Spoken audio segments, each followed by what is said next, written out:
My friend made a post the other day talking about how he's sick of the older generation making jokes of how us kids can't use rotary phones. We don't know how to text in T9. Well, I think it's stupid that if you're okay with opting into console markets and using something like a Roku, that's equally as dumb, and you are just not moving forward with the times. Welcome to my video where I talk about, well, my opinion on the console versus PC state.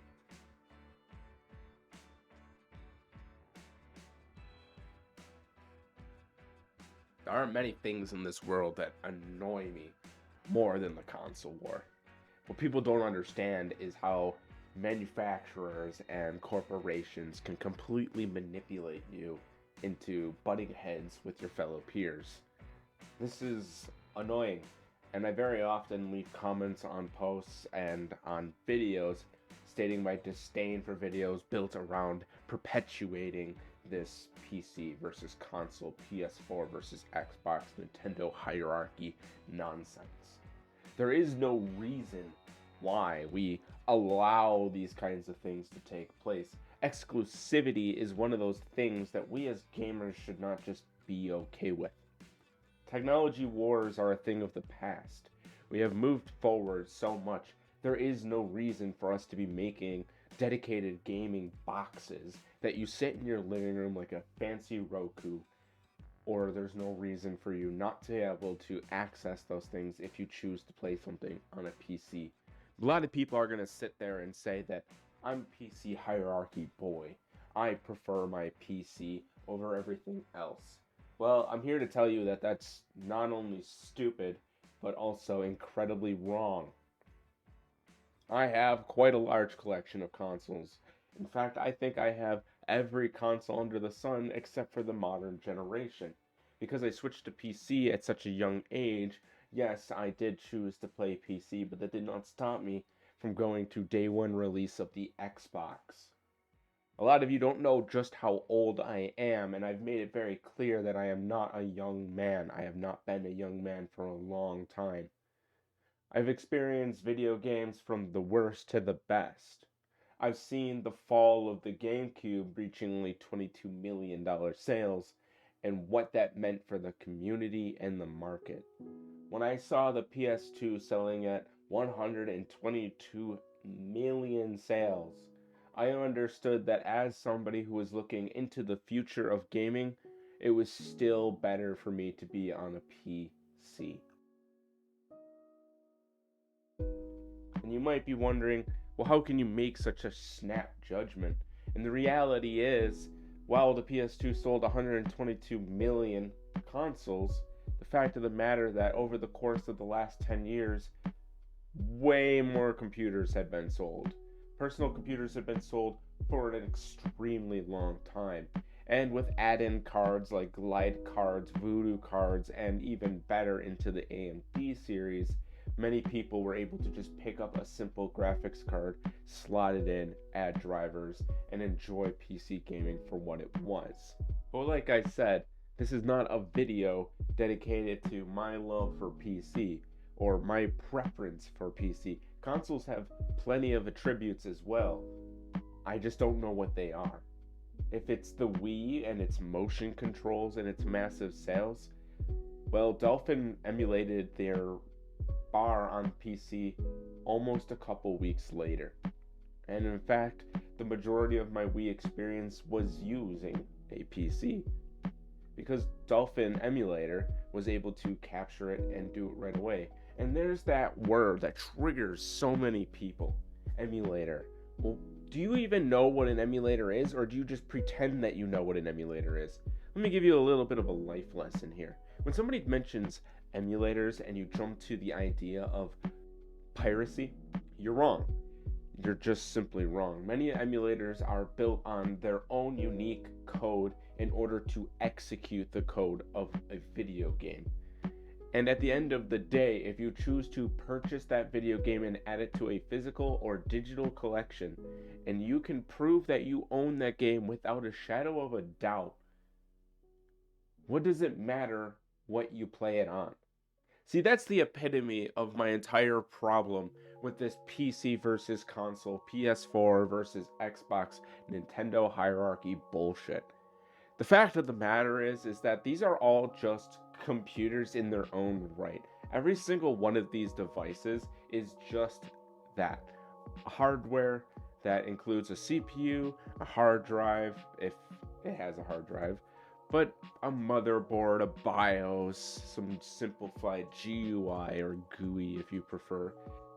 And yet we can't just run some form of cool hypervisor over top of it, call it a day, and ship out a PC with a custom graphical user interface.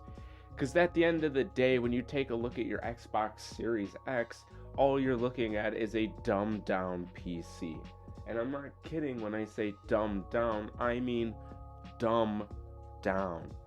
The reality is that these specialty hardware that are groundbreaking graphics and specifically made for gaming has actually created nothing but problems in the community of people who want to play video games. And that's where I come from. I want to play video games, and certainly there are probably arguments, I don't know if they're valid, that would state that ending exclusivity and making every single console its own unique PC experience with its own backend Linux or something along those lines. I'm sure there's probably some arguments for that, but I'm here to tell you that I don't believe it. I don't believe it one bit. This is the Steam Deck. Said it so many times now. If you're looking for something to purchase in 2022 and you're not looking at the Steam Deck for what it is, you are making a mistake. If you are a console fanboy and you're looking for something new and you need something that does a little bit more and you're not looking at the Steam Deck, you are making a mistake. Or an Aya Neo or a GDP Win. I don't care what plastic shell it comes in. If you're not looking at something like that as a honest option, you are doing yourself a disservice. This is a Steam Deck dock. This was $55 on Amazon, and all it does is plugs into the top of the Steam Deck, has several USB in the rear, including an HDMI out, so I can dock this up anywhere I want. It's that small. And you know what else? I get to bring a keyboard. I get to bring a mouse. I get to bring a controller. Whatever I want, I can set up to this. And you want to know why? It's because our lovely friends at Steam made the decision to put Linux on this. So what am I arguing for? What am I trying to get across to people? What am I really trying to do here today? What is the message that I want people to walk away from with this video? Well, number one takeaway from this video is we need to stop this console war bullshit, and we need to be more accepting of things like crossplay. Crossplay is game-changing in the landscape of gaming. It is allowing console users to play against PC users, against Switch users, but there's a problem. Dedicated hardware, dedicated code, dedicated this, dedicated that, anti-piracy. It doesn't work. It doesn't work, and these companies know it doesn't work. I predict, and I have predicted this before, that the smartest thing Sony could do is release their Vio line again, the PlayStation Vio. The PlayStation Vio would be a phenomenal product that could come out, and it could be a simple computer. It could be a system that you plug into the wall, or it docks into the wall by sliding into a tray, charges it, but it also has a full graphical user interface that is that of a PC. You see, much like the Steam Deck, it works on layers, or Shrek if you prefer. It works on layers because you have your graphical user interfaces segregated. You have your Linux, Plasma Linux, on the back end running everything. The only difference is that Steam was like, oh, let's let people access that. It's not a problem. Let's make big picture mode its own thing. And why can't Xbox do the same? Why can't PlayStation do the same? Why can't Nintendo do the same? Well, you might be thinking, well, it's money, it's this, it's that. But why? That's not a good enough answer. Segregating your communities and creating rifts in the social sphere for what? Allowing people to just have this war with each other for what? There is no point. By unifying the community, we can get studios to be more creative. We can get studios against each other in a competitive and healthy nature in order to bring us the best games they can. One of the reasons why Activision doesn't give a shit and will drop games that are buggy as fuck is because they have no competition. There's nobody dropping Call of Duty-esque games that are like Call of Duty and worth playing. There are no other companies doing Lara Croft. There are no other games doing Uncharted, Spider-Man. But for a long time, those games were exclusive to console, and there's no reason why. Epic Games fought for us in order to bring games over to PC.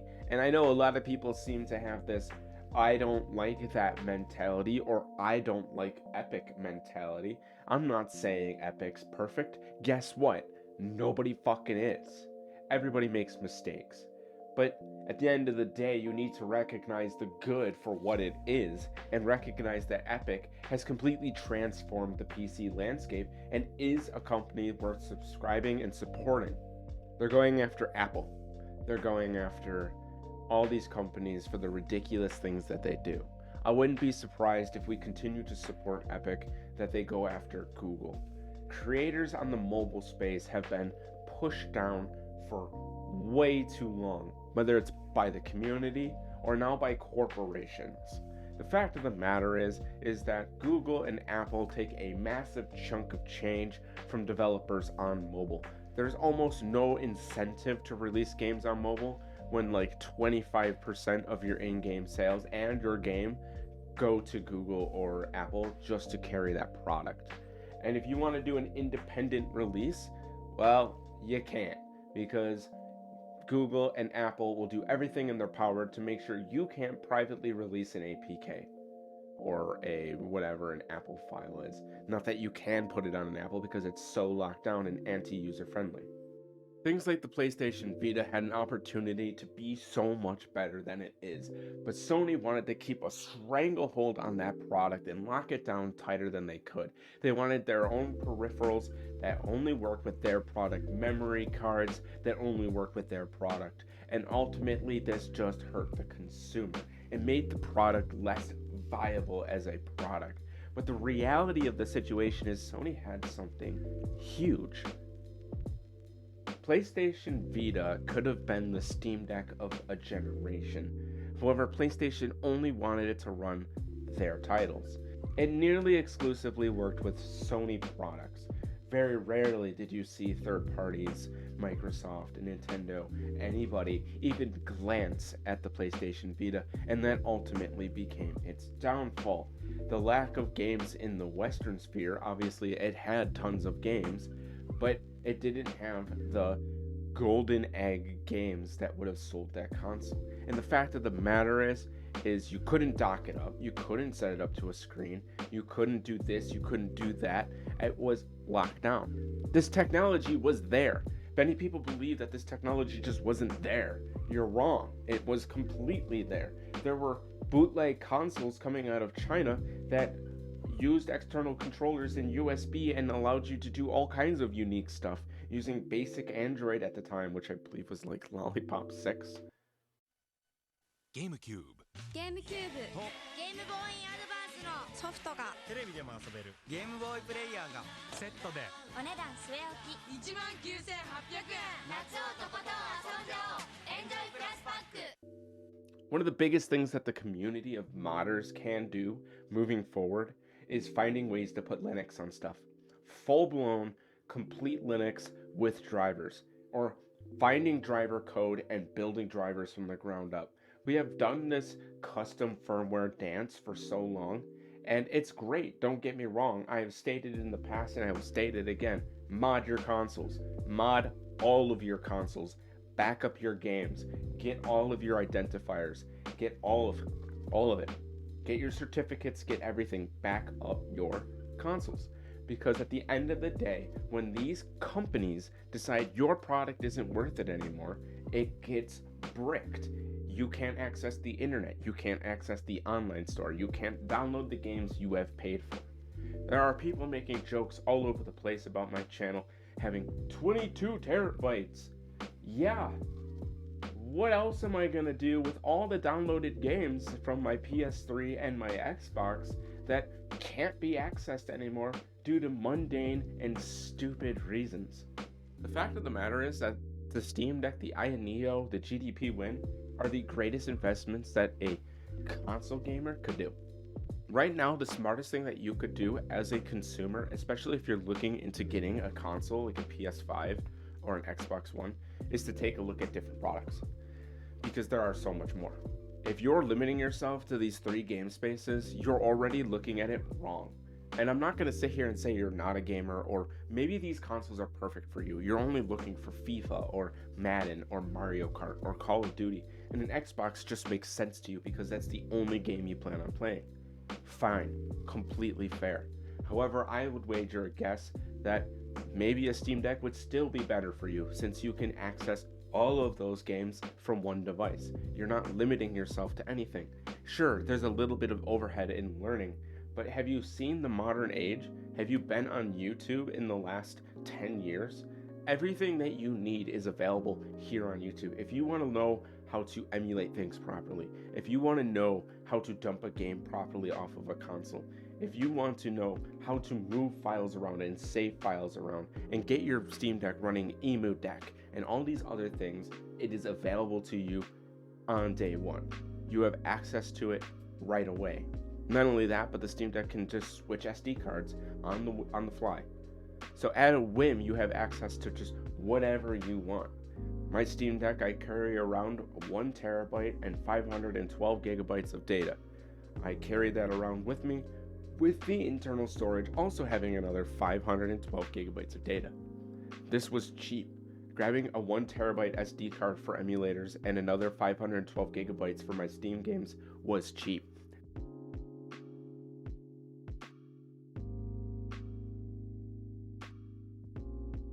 Grabbing a dock to just toss in my bag when I go out, and a controller in my bag when I go out, and a tiny keyboard and a tiny mouse was cheap. I could have one bag that allows me to have an entire gaming experience, both mobile and desktop, all at the same time. And if I need to get work done, I take out my keyboard, I take out my mouse, and I can go into Linux and get work done. A lot of things that I do on this channel are done through my Steam Deck, whether it's a Let's Play, whether it's just content that I recorded. I use my Steam Deck. Here's the reality of the situation that a lot of people don't want to talk about. Consoles come out for $600, $400. Steam Deck came out for $399. A base model Steam Deck comes with a carrying case and 64 gigabytes of storage. Now, I don't recommend you buy the $399 Steam Deck. I recommend you buy the $529 Steam Deck because putting the SSD in the Steam Deck is a pain in the ass, especially if you're new to these systems. However, if you're savvy, you might have noticed something I said earlier in this video. SD cards. SD cards are cheap. They're dirt cheap. Massive storage for like $60. And all you have to do is pop one out and pop another one in, just like a game card. You can have all of your Steam library stored on SD cards thrown into your storage case on the go. You could be carrying a whole 20 terabytes in the palm of your hand if you so desire. The validity of purchasing a Steam Deck for not only your gaming but also your personal use is still just the best option. You could have a desk similar to mine, a gaming monitor, mouse, keyboard, giant mouse pad, all this space, and you can hook up your dock, and when you go out, undock your Steam Deck, throw it in your carrying case and go off and do your thing and have a Steam Deck with you. All you have to do is maybe buy a second charger, one that you just keep in a bag with you. Not that they're expensive, they're rather cheap. As long as you read the plug and get something that matches those specific specs, you're fine. Ew, so I'm editing this video to make sure that it works and flows correctly. And I wanted to state at this point, in fact, during my college time, I bought my first gaming laptop. It was just a cheap, I think it was like an Acer or something or other. It had like a GT 750M and an i7, and I used that for school mainly, but I also wanted to not have to buy a PS4 at that point in time. I was into console gaming at this point. I was working at an arcade. I was dealing with used games. I was dealing with all of that logistics.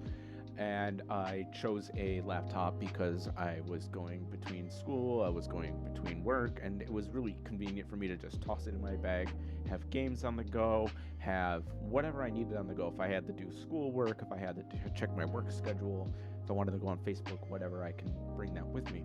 I took this skateboarding, I took this everywhere I went. I just snapped on a case, and that was it, a hard case.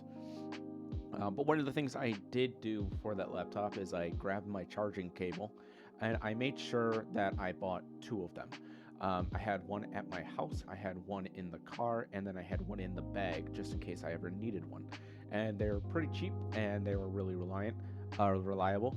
So if you're one of those people who's like, well, maybe I don't want a Steam Deck, maybe I want a laptop, another solid argument is that you can just buy second charging cables. I mean, they're not expensive. They're pretty cheap. You can find them on Newegg. You can find third-party ones. As long as they're all matching up to their ratings and specs and they have the right barrel plug or whatever it's using, you can just pick up one of those. I just wanted to add that here. So I hope you're enjoying the video. And third party's gonna make them anyways, and you know they're not gonna be that expensive. So having one in the bag just makes sense. Having your dock and having a whole desktop PC space at home just makes sense. And again, I don't think this technology is going to go anywhere. If anything, it's only going to get bigger. As we saw with the Switch and its explosion, mobile gaming is pretty huge to a lot of people. Now, mind you, I understand that having a lockdown system, something for kids, is important. But who's to say you couldn't just have a specific SD card that only has your kids' games on it, and when you're in the car and Jimmy wants to play a game and Jimmy's 10 years old, you pop that in, and all you have to do is teach him how to use a little bit of Linux so he can open up something like Ryujinx to play Steam games. He has to open up Dolphin to play Super Smash Brothers. I'm sure there's still a lot of people who are sitting there going, oh, there he goes, advocating for piracy. No, because it's very simple. I choose not to buy a PS5. Those games ultimately are coming to PC anyways, even if I have to wait a year. Exclusivity is dead. There's no point. Studios see that they're making more on their margins by allowing their game to be released everywhere. More and more developers are realizing that their games make more money when they're on all of the clients available. If you can release something like Grand Theft Auto 6 on every single piece of hardware available, including mobile, by just mass alone, is going to make a ton of money. That is just the reality of the situation. Something else that I wanted to bring up that I completely forgot to bring up is the idea of ROMs, ISOs, and running on emulators. I didn't mention this because it's kind of a complicated matter, something that legally is really difficult to talk about, but I personally feel that if you download a game from a website, I'm not going to name websites, I never will, because sadly the law states that I can't, but if you want to download those games, I would recommend you just buy the game and then download it. Make sure you have legal recourse stating, well, I purchased the game, here's the receipt. If I want to play it on my computer, technically the law is going to side with you. As long as your emulator isn't running all of the same code and you're not doing anything that will break the law, essentially, which, by the way, I don't know why we have corpo laws, but we do. That's the first step, is making it very clear to developers that you're still going to support the studios who make the game by purchasing those games. And I'm not talking about going to GameStop and buying a bunch of games used and then downloading them. Of course, that is an option in the current game sphere, but the way I see it is when you go to GameStop and you buy used games, you're no different than somebody pirating a game. A lot of the kickback that the developers are hoping for don't come from places like GameStop. Places like GameStop actually chose not to carry things like the digital versions of the PS5 and the Xbox. For the reason that is they know that they're not going to make a big profit off of it in the used game market. Now on PC, there is a massive used game market. If you buy a key, you can sell that key and no longer use it as associated to your account. There are rules, there are things you need to follow when it comes to this, but at the end of the day, this is a market that is on all platforms, and any argument that the used market doesn't exist on PC is flat out wrong, and again, just nescient of the greater conversation here. I have something else I want to show you that might skew you into believing what I have to say. This is the GameSir X2. This was a product released a long time ago. What this product did was allowed people to plug their phones into a USB-C port here and have full controller support similar to a Switch. When that product launched, I was very hopeful that something like Google or Apple would take a look at products like this and say, man, there is a lot of money in gaming. Maybe we should support that. Instead, they didn't.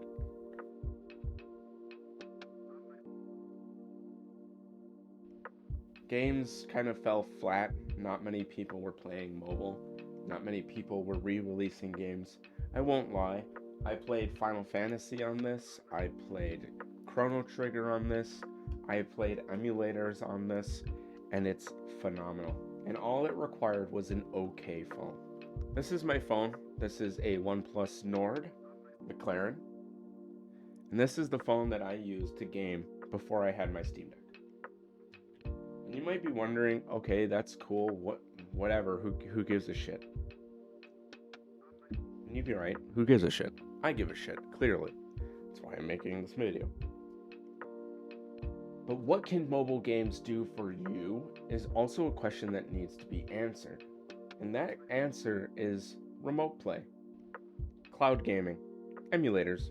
To put this into perspective of how cool the GameSir was at launch, I was able to put my PS3 downstairs in my basement and then use my GameSir and my phone to access the remote play feature of a PS3 in order to play Final Fantasy VII, the PS1 digital release for PS3, on my phone from my bedroom, which was like 50 feet away, upstairs. It's a phenomenal product that not a lot of people put a lot of emphasis on when talking about gaming. You might be wondering, well, why is he bringing this up? I'm bringing this up because I feel like the only person limiting you is yourself.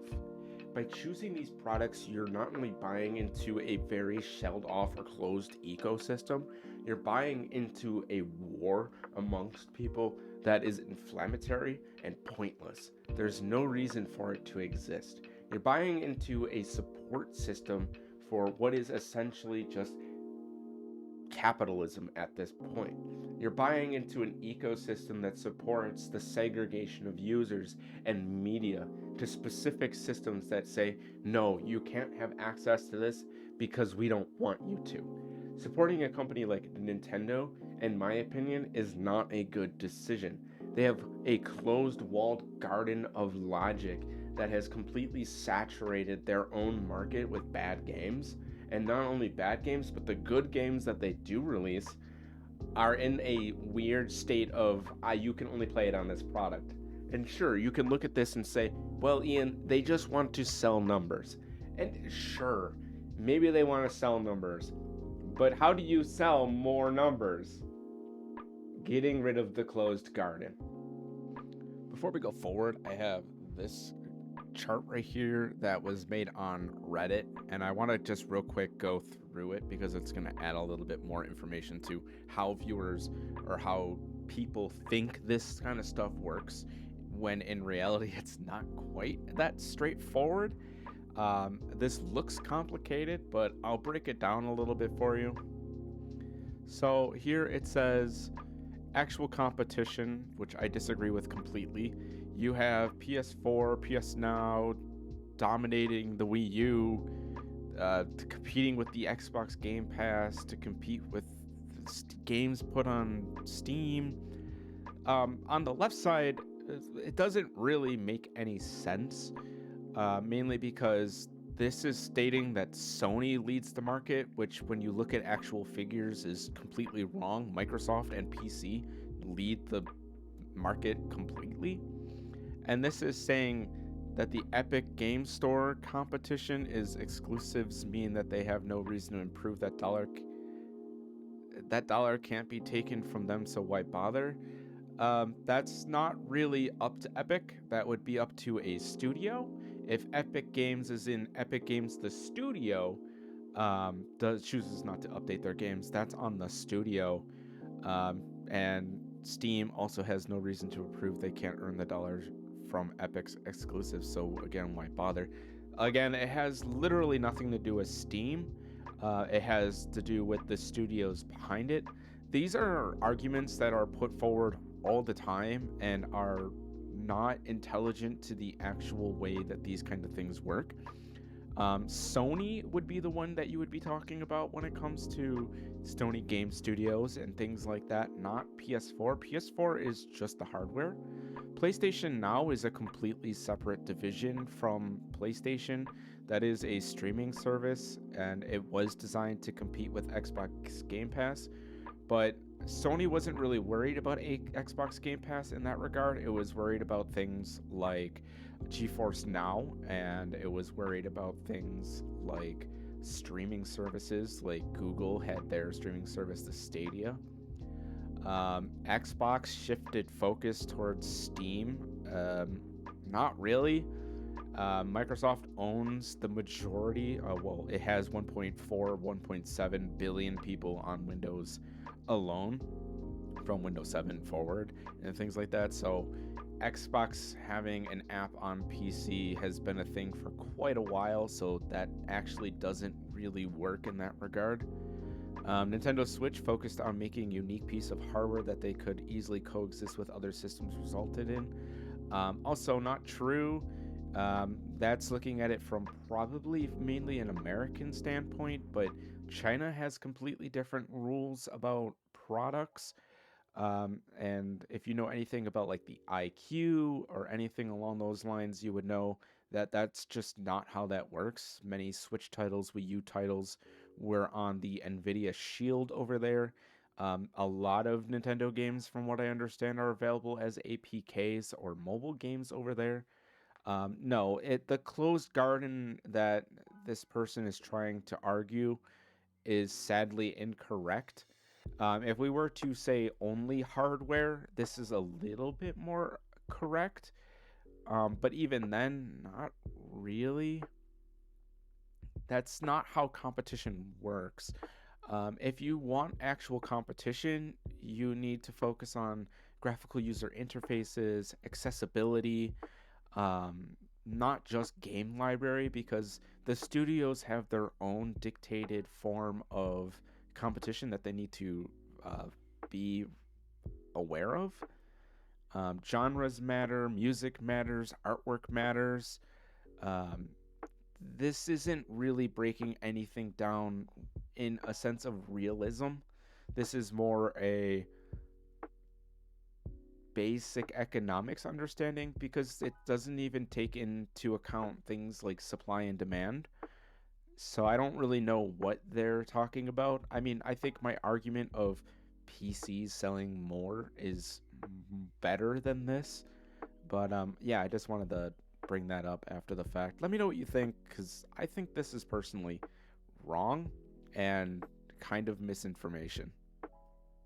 But I'm guessing they're talking more about Epic Game Store's competition, but they're not even talking about the fact that Epic just wanted to put their product out there and more available and not let other companies make profit off of their work.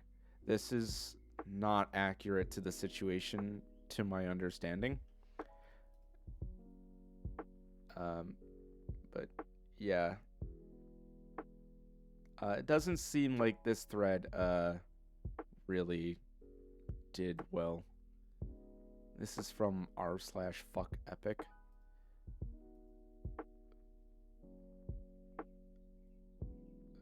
Yeah, it's not that big. Anyways, by supporting the studios to have competition amongst other studios. I believe it was Scott the Woz recently who had a video talking about something similar, where he had kind of an opposite perspective, but not really. I feel like he just doesn't want to say that he is against exclusivity, and I want to say he doesn't want to directly state that he thinks that the console market is dead. But I've said it before, the argument of buying used games and wanting to own them physically is dumb. This is a 512 gigabyte SSD. I picked this up for $25. This is a 1 terabyte Western Digital Blue. I picked this up $30. What's the point of this? Why am I making this so clear? Well, you see, they have these little things called hard drive docks. And many people make fun of my channel for having the 22 terabytes. That's what it's for. I don't think you should be deleting your games. I feel like that you should just move them over into a bigger, hard form factor. Some people were wondering, Ian, how the hell were you able to play Driver San Francisco recently? I never got rid of it. It was sitting on a hard drive.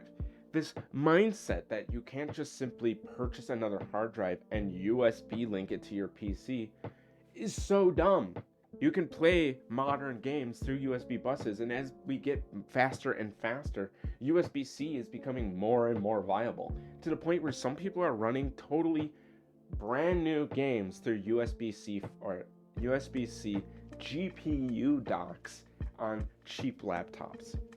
There are people who are taking 10-year-old laptops, removing the radio, and installing graphics cards through the PCIe minibus. In fact, Red's done that with an all-in-one PC and has proven to us that it can run Cyberpunk 2077, which is incredible.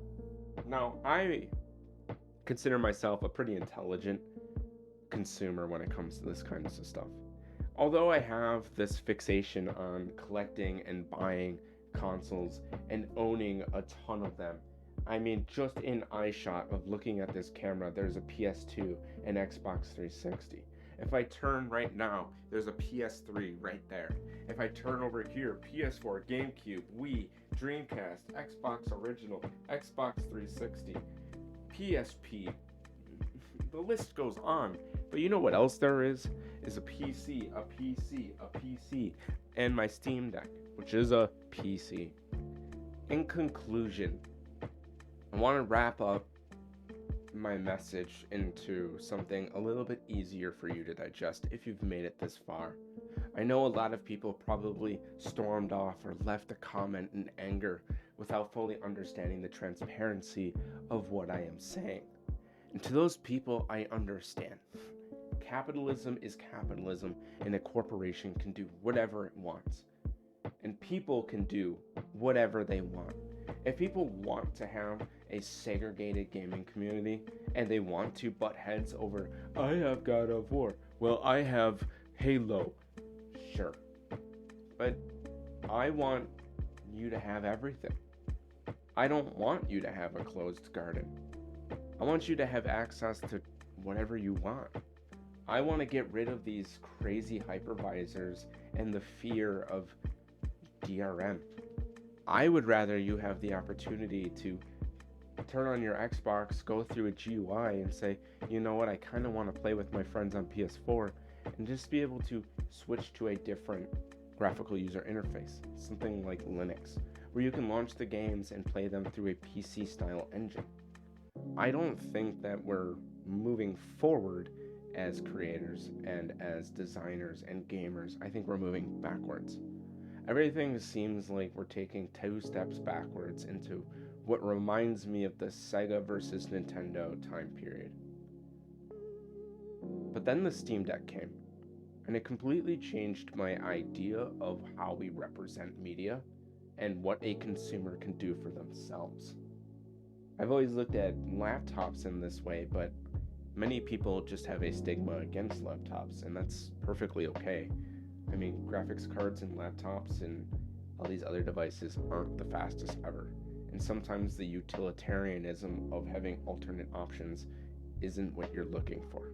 Modern consoles have already taken a step towards making them more like computers anyways. Xbox games supporting mouse and keyboard, PlayStation games supporting mouse and keyboard, Razer releasing specific mice and keyboards for these devices. There's nothing that states that you can't just simply load up a PC game at this point other than a back end that locks you out from that opportunity. I said it earlier in this video, these consoles are just computers. At the end of the day, there is no difference.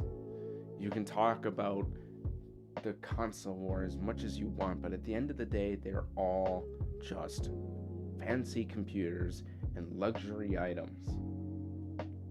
The walled garden effect has no application today. There's more studios, there's more games, there's more shovelware than ever before. And if you want to get rid of that shovelware, if you want more high-end games and more opportunities to play what you want, the best thing to do is to change sides. Join a side that says exclusivity is dumb.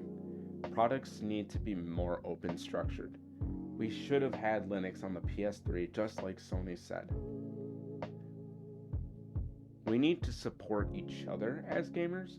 We need to have a community of support, and we need to have a community that recognizes when people are in the wrong and they don't know what they're talking about. We have moved so well forward as a community that we have seen the release of exclusive games on PC. Xbox has made it completely clear that the Xbox Game Pass will also work on PC, and all of the Microsoft Studio games will work on PC. This was an amazing move by them, and as well as Sony releasing a streaming network for PC called Sony Now. Although I think it would have been better to just have a PC storefront available owned by Sony, something that I can opt into to play Sony games, even if it was just heavily DRM'd, but I can still install the game, would have been okay. Xbox does that. You can't access the folders of the games that you download through the Microsoft app. They're not moddable. But if I wanted to mod something, I would just go through a completely different source. And that's not to say people aren't finding ways to do it. People will always find a way to do it. And I personally avoided the conversation of mods in this conversation because it's a small part. But much like people who are playing Red Dead on Xbox and PS4, well, they're missing out on a lot. Red Dead has had amazing mods for a while now, including the new Zombies mod, which brings back the Red Dead Zombies experience into this new platform. Many console players will never experience this outside of a YouTube video. They won't be able to play it. And as much as I like the idea of Let's Plays and I make them myself, there's a common message that I have within my own channel. You should play these games. You should play alongside me. I think it's much more fun if you choose to load up Red Dead when my video comes out and play for the hour that I'm playing, or Silent Hill. Put an hour into it and play along with me. It's a good experience even in today's day and age. But you can't just do that. It requires a lot of money. You can't just go out and buy a PlayStation 1, a controller, a memory card, and Silent Hill 1 just to play along with me. However, if you were to have a PC and set up 2 monitors, you can. But we need to talk about cost again. In my hands is a PC I'm building for my friend Scott. Now, you might be thinking to yourself, wow, what a crazy cooler and blah, blah, blah. But I should probably get into what this is. This is an HP G4 ITX motherboard. I managed to pick this up off of eBay for $15. And when I did, he also tossed in a Generation 6 Intel processor that he didn't take out of the chipset. He just left it in the slot. This cooler only cost me $15 on sale. I'm currently looking into getting RAM, but it looks like I'll be able to get some crucial 16GB DDR4 for roughly $30 to $50. And at that point, this computer could technically turn on. I would be able to at least access the BIOS in some way, but without a storage medium, I have to install some kind of operating system. Earlier in the video, I showed my SSD and my HDD. These two pieces of hardware will be going into this computer here. This is the GTX 960 2GB card. I got this for free. It was in the box, brand new, never used, for free. Now, the fact of the matter is people get rid of hardware all the time. And I'm sure there's some PC snobs in the comment section or watching this video saying, oh, those aren't even good graphics cards. We're on generation 4000 for the GT, now RTX lineup. And you're right, that's true. But not everything needs to be the most powerful on PC. You don't have to have the best computer in the world. You can build to that later on. You don't need it out of the gate. If I wanted to, I could run my entire channel with a 960 today. In fact, I believe Markiplier ran a 970 for quite a long time on his channel, and many people wouldn't even know that. I have people come to me for computers all the time. I alluded to me having 3 PCs in the other room, and it's true. I actually have 8 computers currently out that haven't been fully paid for, but that means I technically own 8 computers. Every single one of them with a graphics card, every single one of them with a GPU, and decent amount of RAM. None of these computers are worth more than $500 to me, because all I did was went on eBay, got parts super cheap, and many years ago I learned by watching Linus Tech Tips, Jay's 2 Cents, and other content creators in the computer space. And what I found was anybody can build a computer. Anybody. The process is not difficult. The dumbest person in the world could build a computer. Hey, so I kind of meandered here and I wanted to re-record it. So what I'm trying to say is, although PCs can seem really, really expensive, in the greater space of PC gaming, there's actually a lot of variety available to you on places like eBay. You can find PC parts really, really cheap. You can actually build your first computer for like sub $300, sub $200 if you really wanted to hunt for those parts. And you don't need the greatest machine ever. We have moved into a time when we're using things like FSR to push graphics cards just a little bit further, and we're using all these different kinds of processing units to make games run even better than they did before. Although having one of the higher end PCs is great, I didn't really want to focus too much on PC, even though I typically am more pro PC, as this video has kind of portrayed. But go back to like the Aya Neo, the Steam Deck, and GDP Win, and things like that, laptops, etc. The point of this part was just to talk about the fact that there are other options that people don't talk about. Back in the day, there was the Steam consoles. That was a thing produced in tandem with Intel, if I'm not mistaken. And one of the greatest issues with that was the systems were underperforming, underpowered in comparison to other machines. I think we're currently in a landscape where if Steam really wanted to, they could drop something that's using about 2 generation old hardware. A Steam console comes with like a big picture mode and maybe a Plasma Linux like it does with the Steam Deck, or maybe just using the exact same Steam Deck user interface and having a system that will have, say, like an Intel i7 9800 8800K and 16 gigabytes of RAM with a 1660 equivalent or something like that, or an Intel Arc graphics card if Intel wanted to sponsor such a project. This is the opportunity that they've been looking for to get those products out, and it would be a slap in the face to modern consoles. because the backwards compatibility would go all the way back to the beginning of time, essentially. People will always look for open source sectors of the community. People like myself will always look for open source sectors of the community. And having tools created by Steam that will simply add in FSR and things like that into a console of that nature, and adding in things that will automatically, download a mod for the game that will make it run or function, parsec, etc., by using community creation, similar to how Fallout had their community system, having that directly on the console so people can download profiles for controllers and download mods for games, or get specific presets for games, so that way you don't have to run around and search for specific things. Having different presets that are say FPS capped to 30 but it's super high fidelity, or FPS capped to 60 FPS but it's a lower fidelity, is a great opportunity that Steam should be moving into, because a lot of those resources could transfer over to something like the Steam Deck very well. This is more of just like a competitive edge or market use case that I feel like Steam should utilize to become a much heavier force in the gaming space.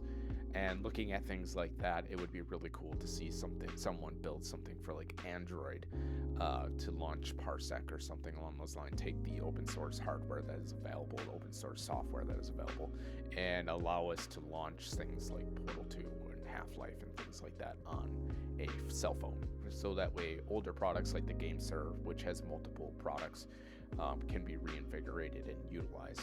Because as of right now, the Steam Deck, the Steam, well, yes, technically the Steam Deck, but any computer with Steam can access the remote play feature, and it'll allow you to access any game you add to the library. So having my GameStar X2 has revitalized a purpose recently, where if my Steam Deck dies and I have to toss it on the charger, or I left it downstairs or something along those lines, I can plug in my GameSir, access it from anywhere, and remote play and use the GameSir as a controller.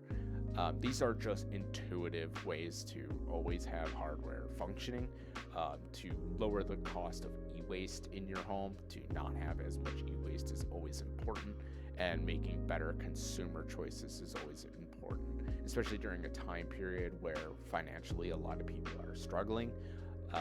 I would definitely recommend, if you're looking for a luxury option, make sure you're taking into consideration everything. I know a lot of people who enjoy Call of Duty and end up only playing Call of Duty Mobile and things like that, and are getting into GameSirs and things like that, and finally experiencing things like Genshin Impact, which is now on mobile, and other games that are available on mobile, such as Ni no Kunai. These are the kinds of steps that we want to see taken as these game platforms can develop themselves as full-fledged gaming devices in the consumer space. So hopefully I kind of cleared up some stuff there, and hopefully you're enjoying the video. I hope that kind of seals the deal for some people, because we need to stand together and let these corporations know that these walled gardens aren't doing it for us anymore. If Xbox wants to, they should release a desktop. The Xbox desktop would be one of the coolest things that they could do.